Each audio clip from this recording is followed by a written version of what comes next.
आप सभी को प्रणाम।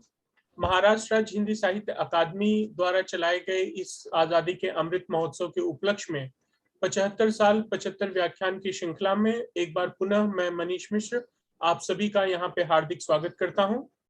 साहित्य, कला, संस्कृति, प्रबंधन, विज्ञान से संबंधित किसी भी विषय पर देश भर के जाने माने विद्वानों के व्याख्यान हम डिजिटल फॉर्म में अकादमी के चैनल पे उपलब्ध करा रहे हैं, और जिसका उद्देश्य यही है कि जो साथी, जो शोधार्थी, जो विद्यार्थी अलग अलग विषयों पे काम कर रहे हैं, उनके लिए एक मजबूत आधार स्तंभ हम लोग इन व्याख्यानों के माध्यम से रखें। साथ ही साथ एक तरह का सिंहावलोकन आजादी के इस अमृत महोत्सव के परिप्रेक्ष्य में हम अलग अलग संदर्भों में अलग अलग विषयों को लेकर कर सकें। आगे चलकर ये सभी व्याख्यान जो है पुस्तकाकार रूप में प्रकाशित करने की भी योजना है। तो अकादमी की तरफ से चलाए गए इस श्रृंखला का आज यह 31वां व्याख्यान है, और आज हमारे साथ स्रोत विद्वान के रूप में उपस्थित हैं गोवा के पार्वतीबाई चौगुले कॉलेज में अध्यापन कार्य से जुड़े हुए मेरे बड़े भाई डॉक्टर ऋषिकेश मिश्र। इसके पहले कि मैं आदरणीय ऋषिकेश मिश्र जी को उनके व्याख्यान के लिए आमंत्रित करूं, मैं सर का थोड़ा आप लोगों के साथ परिचय साझा करना चाहूंगा। सर का जन्म 30 जनवरी 1978 को हुआ। आपकी शिक्षा इलाहाबाद विश्वविद्यालय से दर्शन शास्त्र तथा प्राचीन इतिहास कला एवं में हुई। कला एवं संस्कृति में आपने स्नातक करने के उपरांत मुंबई विश्वविद्यालय से स्नातकोत्तर डिग्री हिंदी साहित्य में ली। जनसंचार एवं पत्रकारिता में आपने स्नातकोत्तर डिप्लोमा किया। आपने बीएड किया, पीएचडी की तथा विश्वविद्यालय अनुदान आयोग की नेट परीक्षा हिंदी में उत्तीर्ण की। लंबे अरसे से आप अनेक पत्र पत्रिकाओं के संपादन कार्य से भी जुड़े रहे। महात्मा गांधी द्वारा 1942 में स्थापित हिंदुस्तानी प्रचार सभा मुंबई में निदेशक के रूप में भी आपने कार्य किया, और विगत 18 वर्षों से आप अध्ययन अध्यापन के कार्य से जुड़े हुए हैं।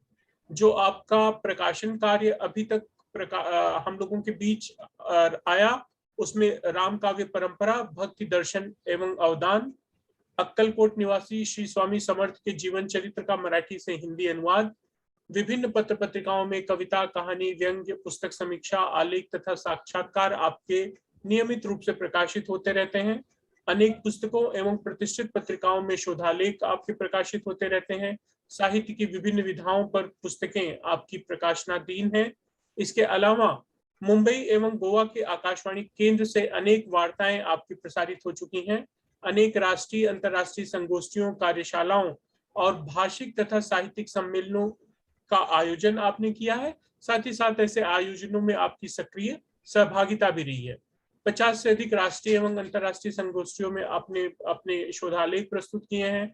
कवि सम्मेलनों में आपका निरंतर काव्य पाठ होता रहता है, और वर्तमान में आप समन्वयक हैं स्नातकोत्तर हिंदी विभाग, पार्वतीबाई चौगुले कला एवं विज्ञान महाविद्यालय, गोगोल, मडगांव, गोवा, तथा पठन पाठन के साथ सृजनात्मक एवं समीक्षात्मक लेखन में निरंतर सक्रियता सर की लगातार बनी रहती है। और जो भी हमारी हिंदी की प्रतिष्ठित पत्र पत्रिकाएं हैं, जो भी हिंदी के राष्ट्रीय अंतर्राष्ट्रीय महाविद्यालयीन मंच हैं, उस पे हम लोग लगातार सर को देखते रहते हैं और इनकी दखल और इनकी ऊर्जा से निरंतर परिचित होते रहते हैं।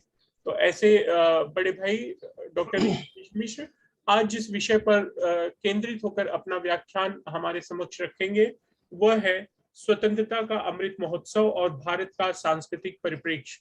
मैं बड़े आदर और सम्मान के साथ भाई डॉक्टर ऋषिकेश मिश्र को आमंत्रित करना हूं कि वे आए और अपना व्याख्यान हम लोगों के साथ साझा करें।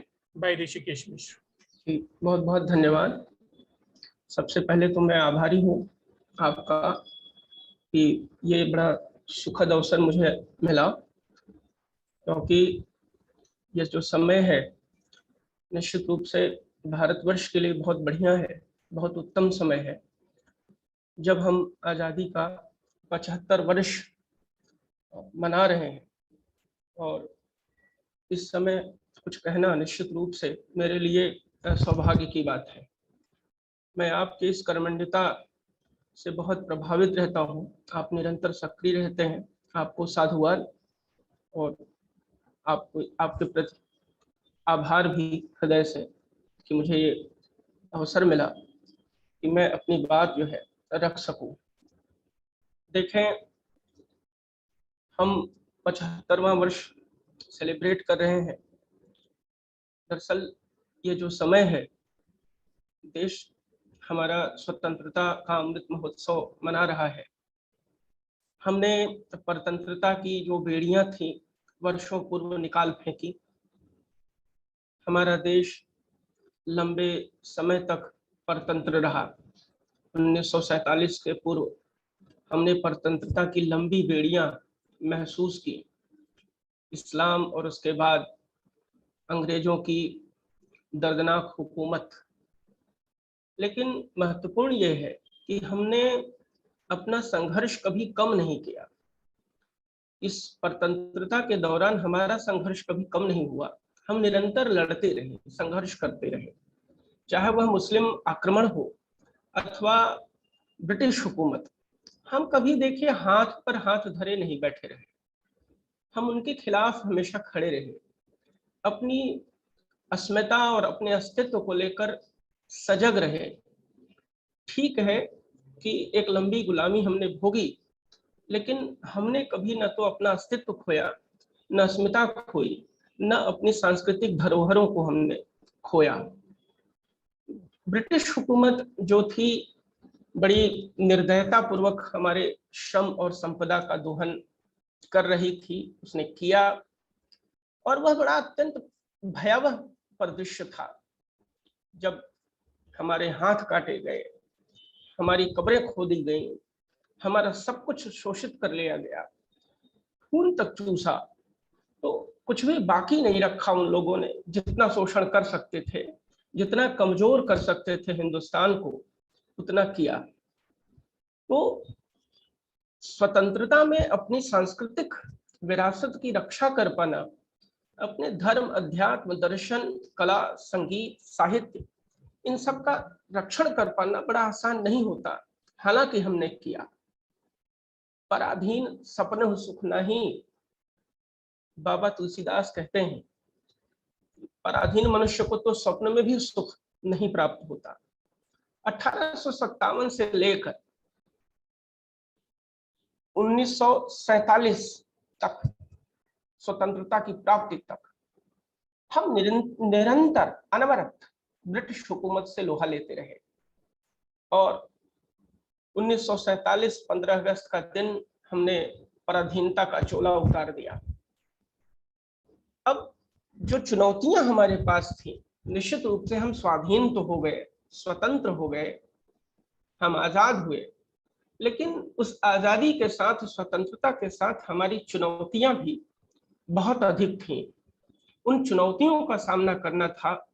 एक ओर देश की सीमाएं असुरक्षित थीं, तो दूसरी ओर हमारे समक्ष स्वयं को विश्व की मुख्य धारा में लाने की चुनौती थी। देश की एकता, अखंडता और संप्रभुता को सुरक्षित करना था। हमारे सामने सांप्रदायिक वैमनस्य से मुक्ति पाकर एक सौहार्दपूर्ण वातावरण निर्माण करने की चुनौती थी, क्योंकि हम जानते हैं कि हमारा देश बहुभाषिक, बहुसांस्कृतिक, बहुधार्मिक, बहुजातीय देश है। तो ऐसे में आसान नहीं था। और खास तौर से हमारे जो देश में अनगिनत राजे रजवाड़े थे, जिनमें से कई ऐसे थे जो अलग रहना चाहते थे, उन्हें भी भारत में मिलाने की चुनौती थी। साथ ही देश की जो आंतरिक कानून व्यवस्था को बरकरार रखकर पारस्परिक सद्भाव के प्रसार की भी बहुत आवश्यकता थी, कि कैसे हम लोगों के दिलों को मिलाएं। तो एक चुनौती यह भी थी, देश की आंतरिक कानून व्यवस्था को मजबूत करना था। देश को सुव्यवस्थित रूप से कार्य करने के लिए अग्रसर कराने के क्षेत्र में भी हमें अपनी भूमिका का निर्वहन करना था। और संविधान तो हमारे पास था नहीं, संविधान बनाना था, उसके क्रियान्वयन की चुनौतियां थी, और जिसका अनुकरण करके हम अपने लक्ष्यों की प्राप्ति कर सकें, विश्व की मुख्य धारा में शामिल हो सके। और उसका परिणाम ये था, उस दिशा में हमने 26 नवंबर 1949 के दिन भारतीय संविधान सभा द्वारा संविधान को अपनाया गया और 26 जनवरी 1950 को एक लोकतांत्रिक व्यवस्था के साथ हमने इसे लागू किया। स्वतंत्रता के उपरांत देखिए हम 75 वर्षों की एक लंबी यात्रा कर आए और इस अवधि में हमने बड़े उतार चढ़ाव देखे। आजादी का हर्षोल्लास देखा तो एक समय ऐसा भी आया कि आजादी के प्रति हमारा मोहभंग भी हुआ। जयप्रकाश नारायण की संपूर्ण क्रांति देखी तो सूचना क्रांति का उत्कर्ष भी देखा। देश ने IITs, IIM, सूचना तथा प्रौद्योगिकी का उत्कर्ष हमने देखा। तो आपातकाल का दंश भी हमने भोगा। भूमंडलीकरण, उदारीकरण, निजीकरण जैसे पदबंधों ने, उनसे भी हमारा सामना हुआ, जिसके अपने लाभ रहे, नुकसान रहे। लेकिन यह बेहद खुशी की बात रही कि हम अन्न को लेकर बड़े आत्मनिर्भर हुए। हरित क्रांति के बाद जिस तरह से हमने, जो अन्न का अभाव था हमारे देश में, उसको लेकर हमने सफलता पाई। आज आप देख रहे हैं कि नरेंद्र मोदी इस समय जर्मनी में है और वहां उन्होंने कहा कि हम विश्व का पेट भरने की तरफ अग्रसर हैं। यानी हम जो रोटी, जो हमारे जीवन की मूलभूत आवश्यकताओं में से सर्वप्रथम, उसमें हम आत्मनिर्भर हुए। तो एक बहुत बड़ी उपलब्धि ये रही। 21वीं शताब्दी में तो मानो पूरी दुनिया ही मुट्ठी में आ गई, पर उसी अनुपात में हमारी चुनौतियां भी बढ़ी हैं। आज हमारे समक्ष विकास के सभी पैमाने पार करते हुए अपनी पहचान, संस्कृति और भारतीयता की रक्षा के लिए हमें आगे बढ़ना है और वो हमारी बहुत बड़ी चुनौती है। क्योंकि हम, ये जो दौर है हमारा इस समय का, पहचान को लेकर, पहचान के संकट का, आइडेंटिटी क्राइसिस के दौर से हम गुजर रहे हैं।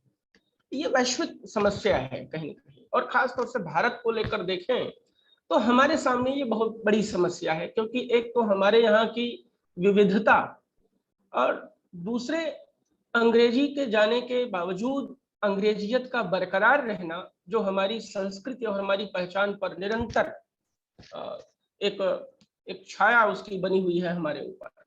तो उससे उबरना, और बात भाषा की नहीं बल्कि एक पूरा सांस्कृतिक, पश्चिम का पूरा सांस्कृतिक परिदृश्य कहीं न कहीं हावी है हमारे ऊपर, पूरे बाजारवाद की तमाम शक्तियों के साथ। तो उससे भी हमारे लिए उबरने की जरूरत है। तो हम देखें, हम किसी भी जात, धर्म, संप्रदाय, भाषा अथवा प्रांत के हो, पर हमारे लिए एक बहुत बड़ी जरूरत इस बात की है, बहुत जरूरी हो जाता है हमारे लिए कि हम अपनी भारतीयता को जिंदा रखें, उसको जीवित रखें। क्योंकि भारतीयता दरअसल हमारी सभ्यता और संस्कृति की पहचान है। ये भारतीयता जिंदा रखना हमारे लिए बहुत बड़ी चुनौती है। हमारी कोई भी संस्कृति हो, हमारी कोई भी भाषा हो, हम किसी भी प्रांत के रहने वाले हो, और यदि हम अपनी इस पहचान को सुरक्षित नहीं रख पाए तो निश्चित रूप से हमारे लिए साबुत बचे रहना बहुत मुश्किल है। क्योंकि भारत की जो आत्मा है ये सनातन है, और इस सनातनता को जीवित रखना हमारी बहुत बड़ी चुनौती है। क्योंकि भारतीयता सिर्फ किसी देश और संस्कृति की बात नहीं है मात्र, दरअसल ये पूरी मानवीयता का निचोड़ है। और देखिए, महाभारतकार महर्षि व्यास, लक्ष्य श्लोकी महाभारत लिखा उन्होंने, विशाल ग्रंथ की रचना की, जिसने हमारे इस पूरे अखंड भारतवर्ष को, न केवल भारतवर्ष को बल्कि विश्व को एक नई दिशा देने का काम किया था प्रत्येक दृष्टि से। और जब सब कुछ लिख लिया महर्षि व्यास ने, तो अंतिम निष्कर्ष उन्होंने दिया था कि नहीं मानुषात् श्रेष्ठतरम हि किंचित, मनुष्यता से बढ़कर और कुछ नहीं है। तो इस मनुष्यता की रक्षा होनी चाहिए, और इस मनुष्यता की रक्षा के लिए हमारे जो सदग्रंथ है, हमारा जो वांग्मय है, हमारी जो संस्कृति है, हमारी जो सभ्यता है, हमारा जो जीवन दर्शन है, कला है, साहित्य है, संगीत है, इन तमाम चीजों ने अपनी भूमिका निभाई। अब इन सब को जीवित रखना, सिर्फ जीवित रखना नहीं बल्कि उसका जनमानस के प्रत्येक हृदय में, मनोमस्तिष्क में उसका क्रियान्वयन, हमारे कर्म में, हमारे व्यवहार में उसका क्रियान्वयन बहुत आवश्यक है। और जब तक इन तत्वों का क्रियान्वयन नहीं होगा तब तक हमारी भारतीयता सुरक्षित नहीं रहेगी। देखें, भारत अपने इन्हीं मानवतावादी मूल्यों के कारण पूरे विश्व में अपनी पहचान रखता है, गौरव रखता है। और इस देश में जन्म लेने वाले तमाम मनुष्यों का सामीप्य पाकर हमारे देश ने, इस पूरी पृथ्वी ने, इस भूलोक ने प्रेरणा ली, प्रोत्साहन लिया।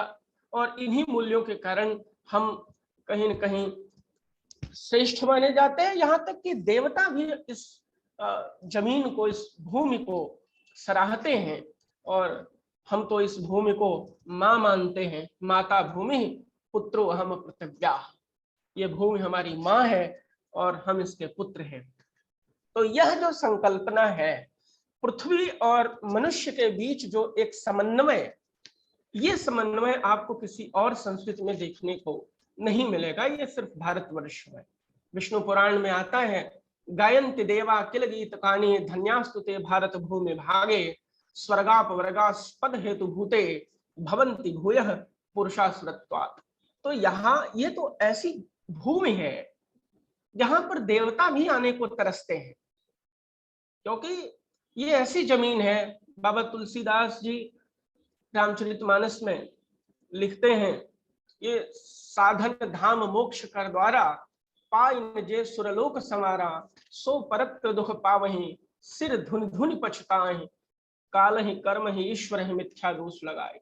तो ये जो शरीर हमें मिला, ये शरीर मोक्ष का द्वार है, संस्कृति के उत्थान का ये माध्यम है, साधन है।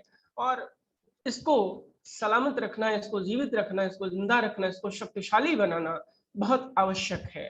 तभी हम अपनी संस्कृति को महान बना पाएंगे। और वो अस्त्र हमारे पास है, वो है कर्म का अस्त्र, ये कहीं और नहीं है। बाकी जितनी भी जमीन भूमियां हैं, जितनी योनियां हैं, ये सारी भूमियां योग भोग भूमियां हैं, भोग योनियां हैं। लेकिन ये जो मानव योनि है, भारतवर्ष की जो संकल्पना है, ये कर्म योनि है, कर्म भूमि है, ऐसा सिर्फ यहाँ पर है।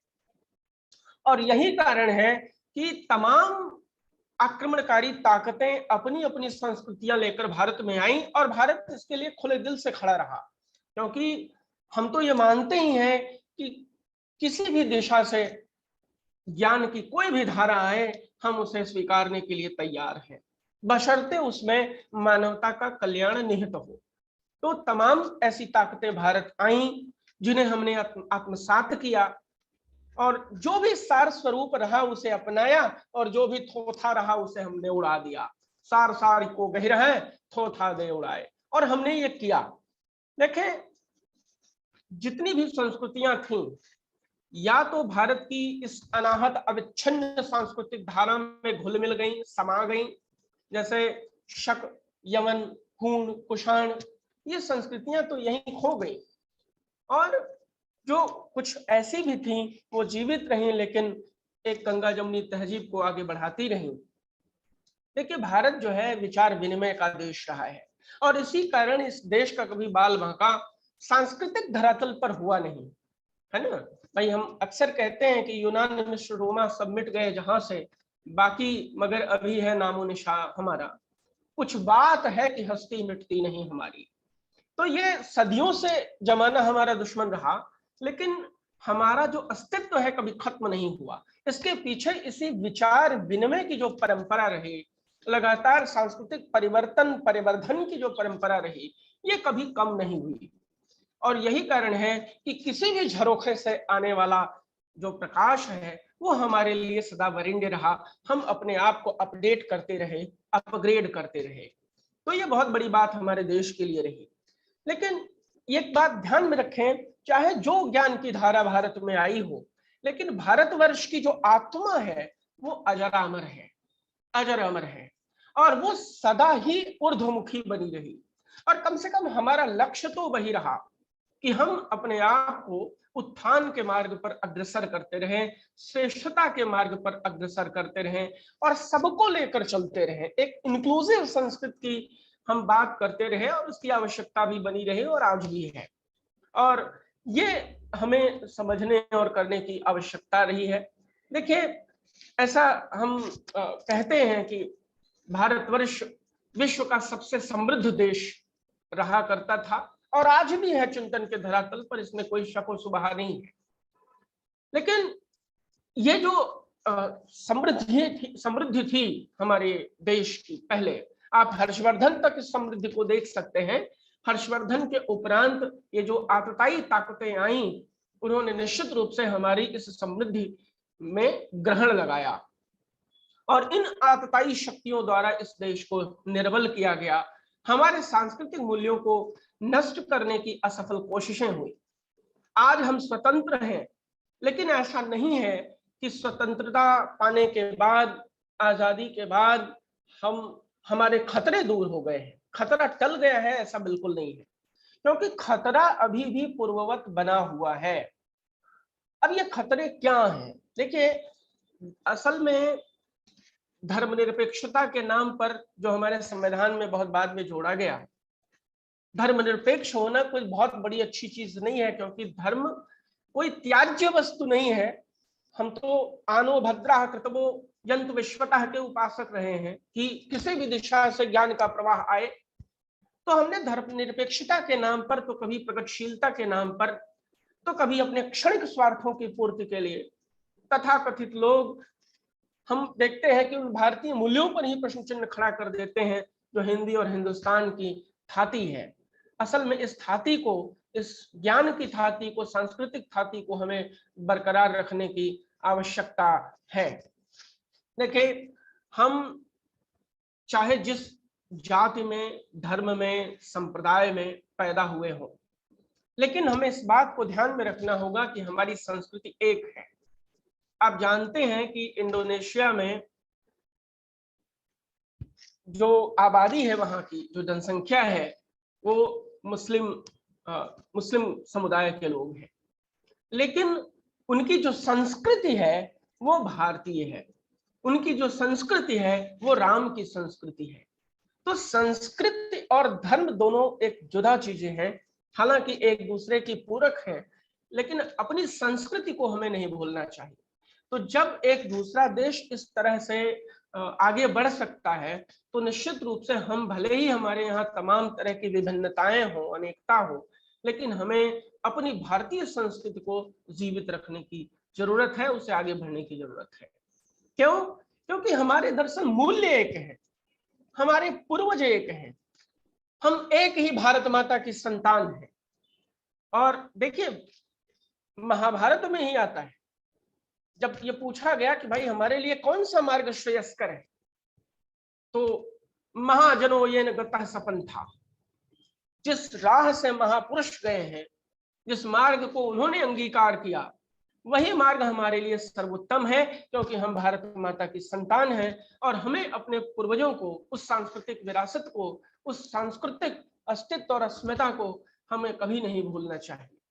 तो निश्चित रूप से एक समय ऐसा था, आतताइयों के आगमन के उपरांत हमारी सांस्कृतिक, सामाजिक, धार्मिक, आर्थिक वस्तुस्थिति में एक तरह का व्याघात उत्पन्न हुआ, इसमें कोई दो राय नहीं है। लेकिन भाई, अब तो हम आजाद हो गए, अब तो हम स्वतंत्र हो गए। 1947 में आजाद होने के बाद हमारे पास बहुत बड़े बड़े अधिकार आए, एक विभाजन का दंश भी मिला। तो जो विभाजन का दंश तो एक हमने झेला, लेकिन स्वतंत्रता के उपरांत जो हमें शक्तियां मिलनी चाहिए थी, अपने सांस्कृतिक, आध्यात्मिक, दार्शनिक, कला, साहित्य, संगीत के उत्कर्ष के लिए जो एक हमें शक्ति मिलनी चाहिए थी, क्या वो मिली? ये बहुत बड़ा प्रश्न चिन्ह है, क्योंकि हम स्वतंत्र होने के उपरांत उन दैवीय मूल्यों को मानने के लिए निश्चित रूप से स्वतंत्र थे और हैं, जिसके लिए भारतवर्ष, भारत देश हमेशा से एक विश्व संस्कृति में एक सिरमौर रहा है, उसकी एक अलग पहचान रही है। और ध्यान रहे कि मानवता के प्रचार प्रसार के लिए, मानवता के उत्थान के लिए ये बहुत आवश्यक है कि हम अपने उन मूलभूत गुणों को, मूल्यों को हम प्रसारित करें, प्रचारित करें। और देखिए, हमारी तो संस्कृति ही रही है कृण्वन्तो विश्वमार्यम। आजादी के पूर्व तमाम भारतीय मिशनरियां थीं। आप स्वामी दयानंद सरस्वती, उन्होंने तो कृण्वन्तो विश्वमार्यम का संकल्प ही लिया था। और हमारे परम पूर्वज श्री राम अयोध्या से लंका की तरफ उनका प्रयाण ही भारतीय संस्कृति के उत्थान के लिए, आओ सबको सभ्य बनाते चले, सब पर हुकूमत करते चले, सबका शोषण करते चले, अपने साम्राज्य का विस्तार करते चले, उपनिवेश बनाते चले, अपनी हुकूमत, अपनी भौतिकता, अपनी बुद्धि बढ़ाते चले और दुनिया जाए भाड़ में। ये संस्कृति हमारी कभी नहीं रही, क्योंकि हम तो संगच्छध्वम संबद्धध्वम संभो मनांसि जानताम देवा भागे यथा कुर्वे संजाना नाम उपासते। साथ साथ चले, सबको लेकर चले, एक इंक्लूसिव संस्कृति हमारे देश की रही है। तो ये इस संस्कृति को, इस श्रेष्ठतम संस्कृति को, इस मानवतावादी संस्कृति को बढ़ाने के लिए हम निश्चित रूप से स्वतंत्र थे, लेकिन दुर्भाग्यवश हम उतना काम नहीं कर पाए जितना होना चाहिए था। तो मानवता के प्रसार के लिए आवश्यक है कि हम अपने सांस्कृतिक मूल्यों का प्रचार पूरे विश्व में करें। इसी की शुरुआत कभी स्वामी विवेकानंद ने शिकागो धर्म विश्व सम्मेलन में की थी। तो हम इस भारतीयता का अनुकरण है, दरअसल विश्व में हमें एक अलग पहचान दिलाएगा। हमारी पहचान है, लेकिन समय समय पर यह पहचान कहीं न कहीं धूमिल हो जाती है। तो ये पहचान हमें जीवित रखने की आवश्यकता है। आप देखें कि इस पहचान की संस्कृति, जो एक पहचान का संकट, सांस्कृतिक संकट हमारे सामने खड़ा है, और इसमें जो भूमंडलीकरण का टर्म है, ग्लोबलाइजेशन, विश्वायन, इस वैश्वीकरण ने, इस भूमंडलीकरण ने हमारी पहचान पर कुठाराघात किया है। हमें एक चीज समझने की आवश्यकता है कि इस भूमंडलीकरण के साथ कैसे हम अपनी पहचान को जीवित रखें। और यह हो सकता है, ऐसा नहीं है कि आप तमाम सुख सुविधाओं, मशीनों और सबको इस्तेमाल करके हम उनका दास बन जाएं, ऐसा आवश्यक नहीं है। हम अपनी संस्कृति, अपना धर्म, दर्शन, अध्यात्म, अपनी कला, साहित्य, अपने संगीत, इन तमाम चीजों को भी हम जिंदा रख के, जीवित रख के आगे बढ़ सकते हैं, विश्व के साथ कदम ताल कर सकते हैं। क्योंकि देखिए, हमें हमारी जो अपनी ताकत है, या जिसे विश्व समुदाय द्वारा कई बार तथाकथित कमजोरी बताई जाती है, असल में हमें उसे ही ताकत बनाने की आवश्यकता है। वो हमारी बहुत बड़ी ताकत है। धर्म, दर्शन, अध्यात्म, कला, संस्कृति, ये हमारी बहुत बड़ी ताकत है। अब मसला यह है कि हम उसको किस तरह से विश्व समुदाय के सामने रिप्रेजेंट कर पाते हैं। तो जितना बेहतर तरीके से हम प्रेजेंट करेंगे अपने आप को, निश्चित रूप से हमें इसकी मार्केटिंग करने की आवश्यकता है। लेकिन दुर्भाग्य से स्वतंत्रता के बाद से लेकर कमोवेश आज तक हमारे सामने इस दिशा में अनेक दिक्कतें रही हैं, चुनौतियां रही हैं। और जो सबसे अच्छी बात यह रही इसमें, जैसे मैंने कहा कि एक बहुत अच्छी चीज ये हुई कि हम अन्न को लेकर आत्मनिर्भर हुए। उसी तरह से विश्व का सबसे बड़ा जो गणतंत्र है, हमने अपनी गणतंत्र की नींव को निरंतर मजबूत किया, शक्तिशाली किया। हम चाहे जो कुछ भी हो, अच्छा बुरा, हम तमाम बातें कह सकते हैं, सुन सकते हैं, लेकिन ये जो बहुत बड़ा हमने काम किया कि हमने अपने गणतंत्र की नींव को कभी हमने कमजोर नहीं किया, अनवरत सशक्त करते गए। और आज विश्व में अनेक देश हैं, या तो वो गृह युद्ध से जूझ रहे हैं या आपसी संघर्ष से जूझ रहे हैं, दो देश जूझ रहे हैं, लेकिन इस जूझ के बीच हमने अपनी जो संसदीय व्यवस्था है उसको हमने बहुत सशक्त किया, सुचारू रूप से चलाया और चला रहे हैं। देखिए, देश में जनता के पास जो सबसे बड़ा अधिकार है वो मत का अधिकार है। और इसके माध्यम से हम एक योग्य सरकार को चुन सकते हैं, चुनते हैं। और तमाम पारस्परिक असहमतियों के बावजूद सभी दल देश को विकास के मार्ग पर ले जाने के लिए कहीं न कहीं कटिबद्ध दिखाई देते हैं। चाहे जितने राजनीतिक दल हों, पर सभी कहीं न कहीं भारत का विकास ही चाहते हैं, और ये आवश्यक भी है। हाँ, सबके रास्ते अलग अलग हो सकते हैं, तो भारत तो अलग अलग रास्तों की बात ही करता है। एकम सद्विप्रा बहुधा वदन्ति, चाहे वो बात अध्यात्म की हो चाहे लोक की हो। और यही हमारे लोकतंत्र की सबसे बड़ी खूबसूरती है, विभिन्नता।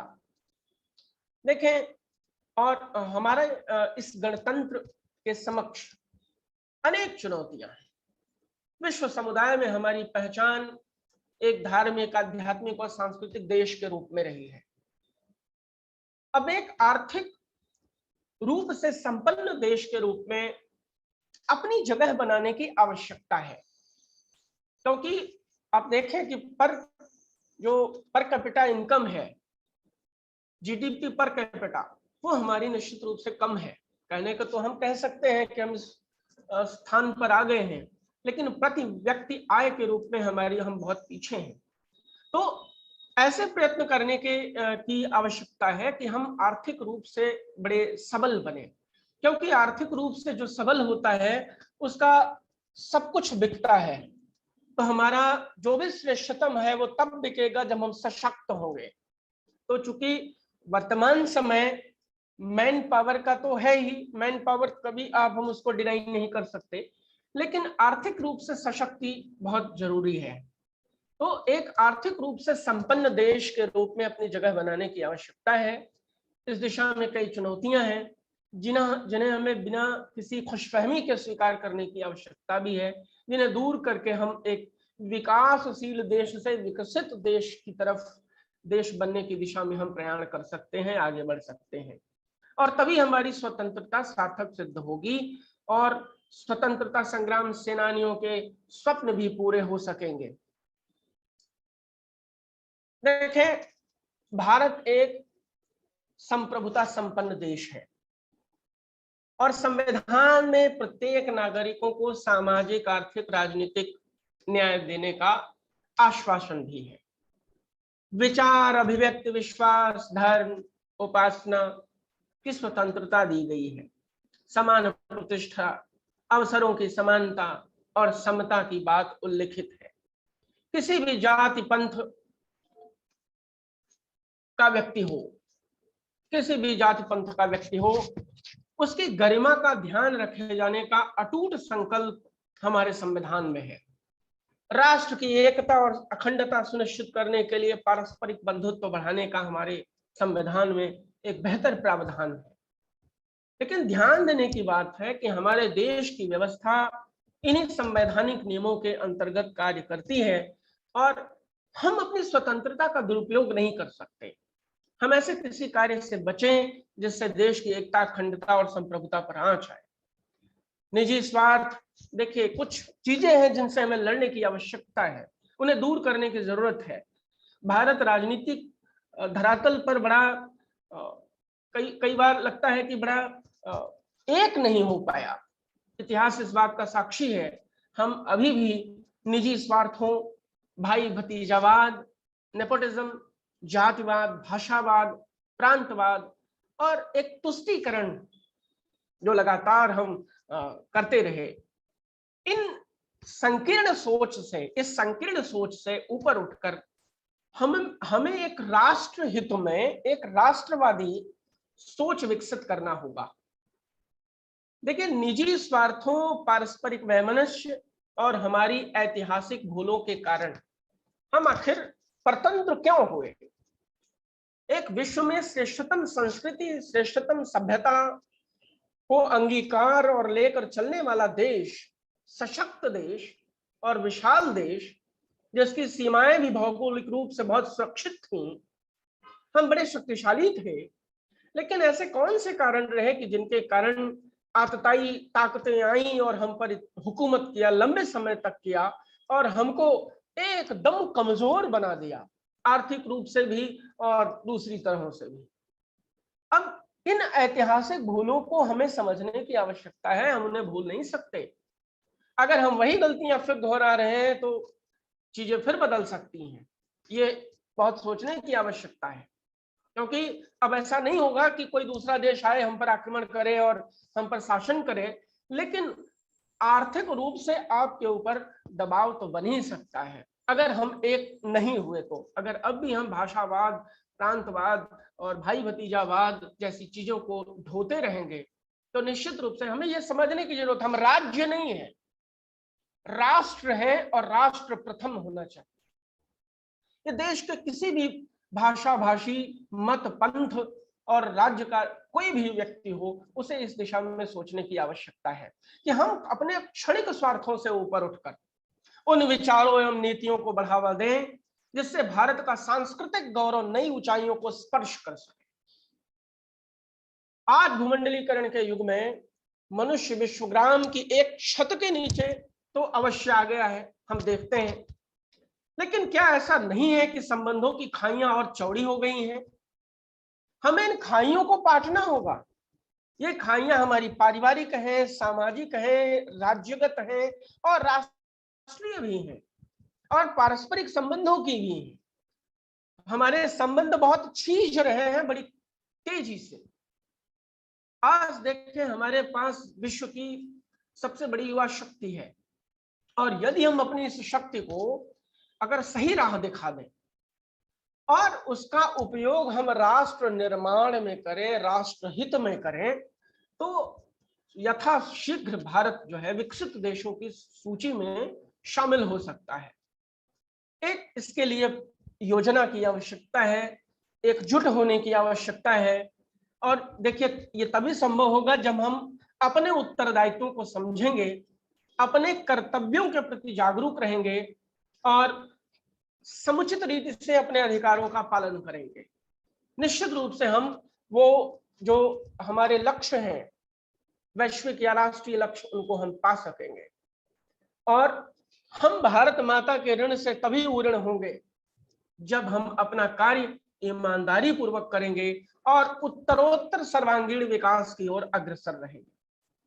एक नागरिक के तौर पर देखिए, हमें यह विचार करना होगा, सतत विचार करना होगा कि किस तरह भारत का विकास होगा अपने तय, हम जो भी हो।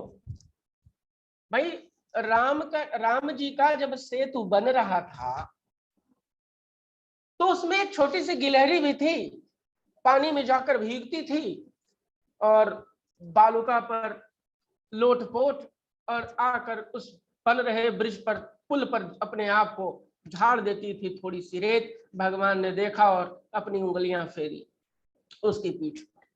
तो जितना भी हमारी शक्ति है, हमारी योग्यता है, अपने तई हमें इस दिशा में प्रयत्न करना होगा कि हम कैसे अपने देश को बलवान बनाएं। ऐसे तमाम देश हैं जिनके यहाँ यह भाव हमेशा रहता है कि हम अपने देश को कैसे बेहतर करें। आप जापान को इस दिशा में देख सकते हैं। ऐसे और भी देश हैं जो अपने देश को शक्तिशाली करने के लिए प्रयत्नशील रहते हैं, फिर व्यक्तिगत जीवन के लिए कोई जगह वहां पर नहीं रह जाता, और रहे भी तो हमें प्राथमिकता तय करने की आवश्यकता है कि हम आखिर चाहते क्या हैं।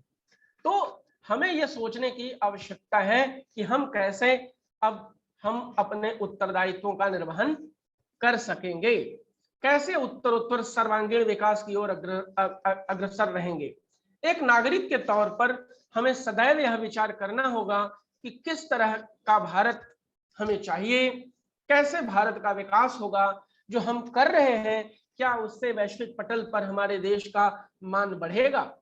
अगर मान बढ़ता है तो निश्चित रूप से हमें इस दिशा में प्रयत्न करना चाहिए और तभी हमारा जो लोकतंत्र है पूरे संसार में अनुकरणीय और प्रतिष्ठित होगा, इसमें कोई दो राय नहीं है। देखें, ये तो बात मैंने की कि हम आज स्वतंत्रता के 75 वर्ष पूरे करने जा रहे हैं और इसमें क्या चुनौतियां हैं, हमें क्या करना है, लेकिन हमें एक बहुत जो चीज है हमारे लिए सोचने की हमें बहुत आवश्यकता है, वो ये है कि देखिए हमारी जो संस्कृति है जो सांस्कृतिक परिप्रेक्ष्य है, जिस परिप्रेक्ष्य पर मुझे बात करनी है मूलतः, कि आज हम कहाँ हैं, आजादी के बाद क्या थे। जैसे भारत गुप्त जी ने कहा था, भाई हमें यह सोचने की आवश्यकता थे हम थे क्या और क्या हो गए और क्या होंगे अभी। तो इस सांस्कृतिक संरक्षण की दिशा में हमें काम करने की आवश्यकता है। जैसे मैंने शुरू में कहा कि आजादी के बाद हमारे पास तमाम अस्त्र शस्त्र से जिनके माध्यम से हम अपने सांस्कृतिक, भाषिक, राष्ट्रीय अस्मिता और अस्तित्व का संरक्षण कर सकते थे, लेकिन कई कारणों से हम नहीं कर पाए। वो हमारी अपनी कमजोरी थी। आज क्योंकि सांस्कृतिक संकट हमारे सामने सबसे बड़ा है और इस दिशा में हमने क्या किया और क्या हमें करना चाहिए और कैसे हमें अपनी संस्कृति को वैश्विक धरातल पर आगे ले जाने की आवश्यकता है, ये हमें सोचने की आवश्यकता है आज सबसे अधिक। और देखिए, हमारे देश की जो संस्कृति है, भारतीय संस्कृति की मैं बात कर रहा हूं, जो तमाम संस्कृतियों के समाप्त होने के बावजूद वो अभी तक कायम है। और ये आप देखें कि हमारे धर्म, हमारा दर्शन, हमारी संस्कृति, इसकी जो जड़ें हैं बड़ी गहरी हैं और जितनी गहरी हैं उतनी व्यापक भी हैं। हमें थोड़ा सा ये समझने की आवश्यकता है कि हम अपनी श्रेष्ठता को, श्रेष्ठतम संस्कृति को, गौरवशाली संस्कृति को कैसे विश्व समुदाय के पास लेकर जाएं और कैसे हमारा भव्य जो है उसके माध्यम से हम विश्व समुदाय को एक राह दिखा सके, क्योंकि ये बहुत जरूरी है। आज देखें हम कि तीसरे विश्व युद्ध के मुहाने पर हम खड़े हुए हैं। हमने पहला विश्व युद्ध देखा, दूसरा विश्व युद्ध देखा, कई सारे छोटे मोटे विश्व युद्ध देखे, शीत युद्ध देखा, और आज तो स्थिति यह है कि तीसरा विश्व युद्ध हमारे सिर पर आन खड़ा है। तो क्या हम इस तरह की जो मानवीयता के समक्ष, मानवता के समक्ष संकट है, इस संकट को हम भारतीय संस्कृति के माध्यम से दूर कर सकते हैं? क्या हम उस संस्कृति को संजो पा रहे हैं? क्या हम उसे आगे बढ़ा पा रहे हैं? ये हमें सोचने की बहुत जरूरत है। क्योंकि देखें, हमारी जो संस्कृति है, हमारी संस्कृति है भारतीय संस्कृति। पश्चिम में जो आत्मा है, दरअसल वो बुद्धि की इकाई है, बुद्धिवादी है। ऐसा नहीं कि हम बुद्धिहीन हैं, लेकिन हमारा जो लक्ष्य है वो आत्मा, हमारी जो आत्मा का अध्ययन है, हमारा जो अध्यात्म है, ये मानव बुद्धि से परे है, किंतु पहुंचना उस सीमा तक जिसके आगे राह नहीं। हम उस स्थिति तक जाने के आकांक्षी हैं जहां पर श्रेष्ठ मूल्यों की बात होती है। देखिए, हमारी संस्कृति योग की संस्कृति है। विश्व योग दिवस आ रहा है। हमारी जो संस्कृति है योग की संस्कृति है। वैश्विक पहचान, एक बहुत बड़ी बात यह हुई कि पिछले वर्षों में हमने अपनी जो हमारी एक सांस्कृतिक शक्ति थी योग के रूप में, उसे हमने विश्व समुदाय के समक्ष रखा और विश्व समुदाय ने एक मत से उसे स्वीकार किया। ये बहुत बड़ी बात है भाई। जिसे सपेरों और फकीरों का देश कहकर तिरस्कृत कर दिया जाता था और उसके उस श्रेष्ठतम उसकी वस्तु को एक वैश्विक मान्यता मिले और लोग उस पर कायम रहे। गली गली में योग विश्व में खुल रहे हैं, सेंटर खुल रहे हैं। ये अपने आप में